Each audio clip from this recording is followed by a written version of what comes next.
Bonjour à tous et bienvenue dans cette vidéo, toujours dans la partie d'analyse de primitives et des intégrales.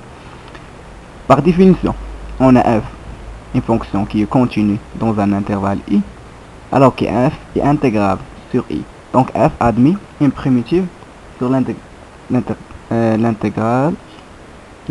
i. Donc on a f de x, c'est une fonction primitive de f.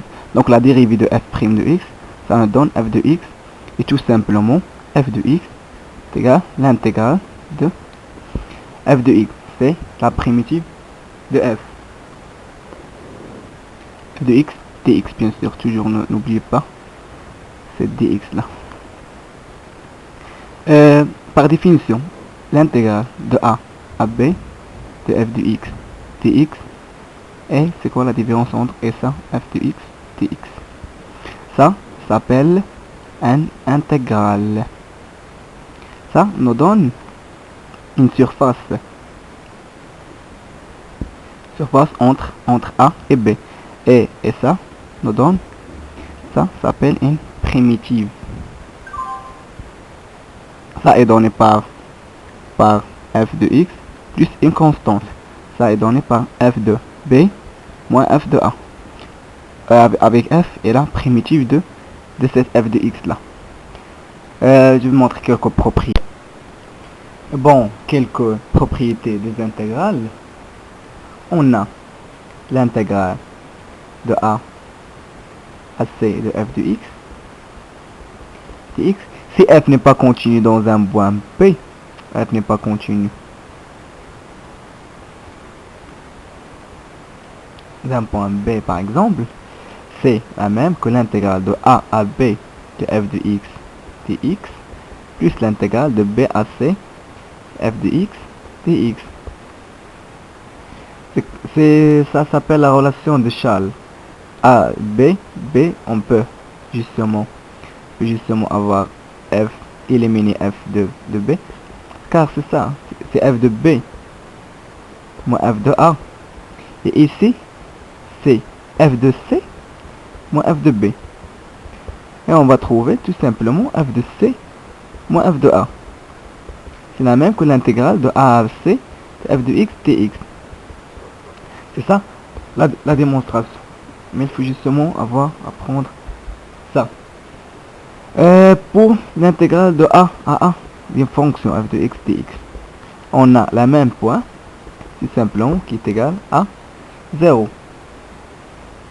Maintenant, si on a f de x est une fonction paire l'intégrale de moins a, attention, moins a à a de f de x dx est égal à 2 l'intégrale de 0 à a f de x dx. L'intégrale de 0 à a f de x dx. Ça c'est quelques propriétés. Si f de x est impair,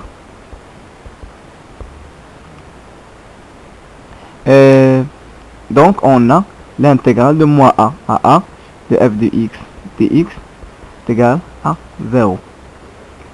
Ça c'est direct. On peut faire des exemples pour celle-là par exemple. On sait bien que x carré est une f de x égale à x carré est une fonction paire. Donc intégrale de moins 1 à 1 de x au carré dx. On sait bien que x carré, là, sa primitive c'est 1 sur 3, x à la puissance 3. Donc x à la puissance 3 moins 1. Et ça, c'est la même que 1 sur 3 moins 1 sur 3. C'est la même que 2 sur 3. Et par notre méthode là, c'est devenu plus simple. C'est tout simplement égal à 2 l'intégrale de moins 1 à x carré dx est égal à 2 l'intégrale de 0 à 1 x carré dx. Égal à 2 fois 1 sur 3 x au carré 0 jusqu'à 1. Ça 0 c'est nul, donc c'est égal à 2 fois 1 sur 3 qui est 2 sur 3, qui est la même résultat, mais ici c'est plus vite utilisant cette propriété. Maintenant pour une fonction qui est impaire par exemple, f de x est égal à x, par exemple, c'est une fonction impaire. Donc l'intégrale de moins 1 à 1, c'est juste des exemples. De x dx est égal à l'intégrale de 0 à 1. Non, ici, la primitive de x, c'est 1 sur 2 x carré. Tout le connaît. À moins 1, 1, qui est égal à 1 demi, moins. Ici, moins 1 au carré, c'est 1 au carré. Moins 1 demi, qui est égal à 0. Donc, c'est tout appliqué, comme je vous avais dit, intégrale de moins 1 à a. Le f de x dx, si la fonction était paire, c'est 0. Ici, ce qu'on a trouvé, 0. Donc, vous pouvez le faire directement pour faciliter vos calculs. Un autre propriété, par exemple, un nombre réel k. Si on a l'intégrale de a à b d'un nombre réel k f de x dx, k, c'est un nombre réel, il est différent de x, donc il est constant. On peut la faire sortir de l'intégrale, tout simplement a b f de x dx.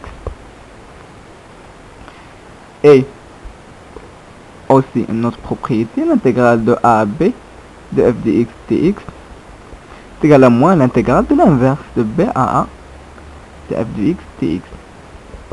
Ça, ce sont des propriétés d'intégrale, tout simplement. On fait des exemples. On sait bien que l'intégrale de x à la puissance n dx, ici c'est pas intégrale, ici c'est primitif. C'est égal à x à la puissance 1 plus 1 sur 1 plus 1. Et comme il est primitif, on fait une constante qui appartient à r, tout simplement. Par exemple, l'intégrale de 0,2 de x dt.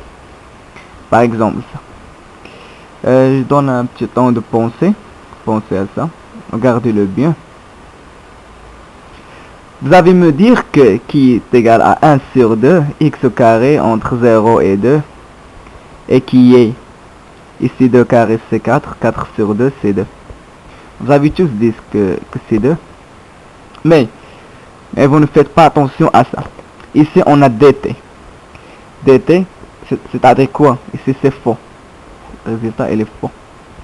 dt ça veut dire quoi? Ça veut dire que le variable est t. Ici on n'a pas t, on a x comme une constante. Donc, comme ça, une constante, on peut la faire sortir d'intégrale. Ça nous reste x, l'intégrale de 0 à 2, de 1 dt. Puisque t, primitive de 1 comme c'est tout, primitive de 1 dx, c'est bien sûr x, et c'est dt, c'est bien sûr t. Donc, c'est t entre 0 et 2 est égal à 2x. Donc, comme vous avez fait attention à ça, c'est bon d'avoir. Donc, ça veut dire quoi f de x dx? Donc, ça veut dire que le variable ici, c'est x. On fait intégrale par le variable qui est x là.